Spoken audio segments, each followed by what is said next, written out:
স্বাগত জানাচ্ছি আজকের এই অনুষ্ঠানের পক্ষ থেকে।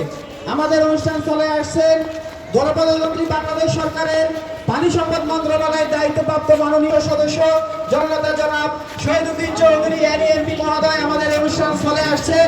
আমরা ওনাকে আজকের এই অনুষ্ঠানের পক্ষ থেকে সুস্বাগতম জানাচ্ছি। অনেক কর্মকাণ্ড এবং অনেক সুদূর প্রসারী মাননীয় মন্ত্রী পানি সম্পদ মন্ত্রণালয় জনপ্রতিনিধি বাংলাদেশ সরকার উপস্থিত আছেন। আমাদের সামনে উপবিষ্ট অন্যান্য রাজনৈতিক নেতৃবর্গ, আমাদের এনপিসিবি সম্পাদক সদস্যবৃন্দ, আমাদের স্কাউটের গ্রামীণ অবকাঠামো, আর্সেনিক মুক্ত সুপেয় পানি, স্যানিটেশন সহ বিভিন্ন ধরনের সেবা দিয়ে আসছে। এখানে আসলে স্যার আদর্শ যে মূল যে সোর্স, লক্ষ্মীপুর জেলা পরিষদের একটি বড় দুর্বলতা হচ্ছে আমাদের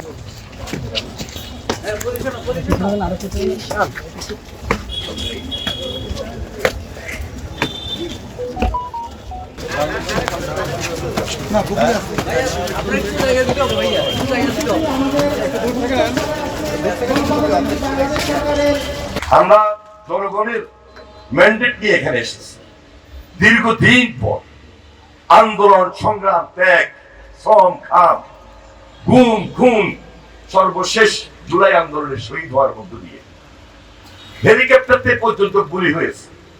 সুতরাং আমাকে আপনাকে চিন্তা করতে হবে। আমাদের জেলা পরিষদের প্রশাসক, তিনিও মৃত্যুর হাত থেকে বেঁচে এসেছেন। তাকে পুরো মেগা প্রজেক্ট হয়েছে। এই মেগা প্রজেক্টের বেনিফিশিয়ারি কিন্তু আমরা গ্রামের মানুষ না, আমরা সাধারণ মানুষ না।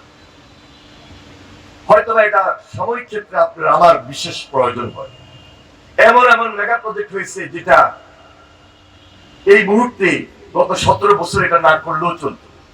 আবার কিছু মেগা প্রজেক্ট খুব জরুরি ছিল, সেগুলো হয়েছে ঠিকই, কিন্তু 1000 কোটি টাকার প্রজেক্ট 10,000 কোটি টাকা হয়েছে। এইভাবে মেগা প্রজেক্টে মেগা দুর্নীতি হয়েছে।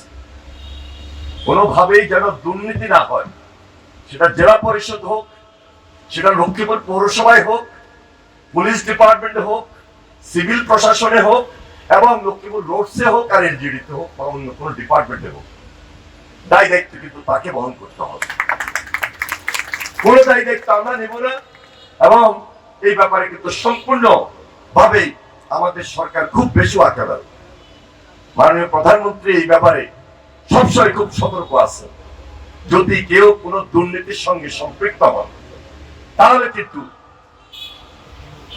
শুধু কোন ডিপার্টমেন্ট না, তিনি যদি কোনো রাজনৈতিক ব্যক্তিও হয়ে থাকেন, তার বিরুদ্ধেও কিন্তু ব্যবস্থা করা হবে। যাই হোক, এভাবে অচল অবস্থা রয়েছে শুধু লুটপাটের কারণে, শুধু টাকা পাচারের কারণে। এই জন্য বলছি, কঠিন সময়ে আমাদেরকে দায়িত্ব নিতে হয়েছে। এই কঠিন সময়টা পার করাও কঠিন, এবং সেখানে বিশেষ আন্তরিকতা এবং সহযোগিতা জেলাবাসীর প্রয়োজন। যার কারণে জেলার সকল পর্যায়ে সম্মানিত বিশিষ্ট ব্যক্তিবর্গ যারা উপস্থিত হয়েছেন, এখানে আছেন, ওনাদের সঙ্গে পরামর্শ করে কখন কি করা যায়, যে কাজটুকু করার ক্ষেত্রে সহযোগিতা আমাদের নিতেই হবে।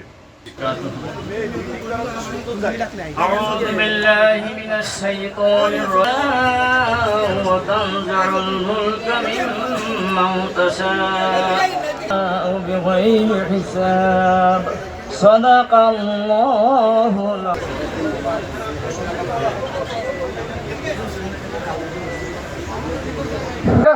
এলোমেলো ব্যবধানে না থাকে, একটু বসে যায়। এবার অতিথিদেরকে বরণ করে নিচ্ছে।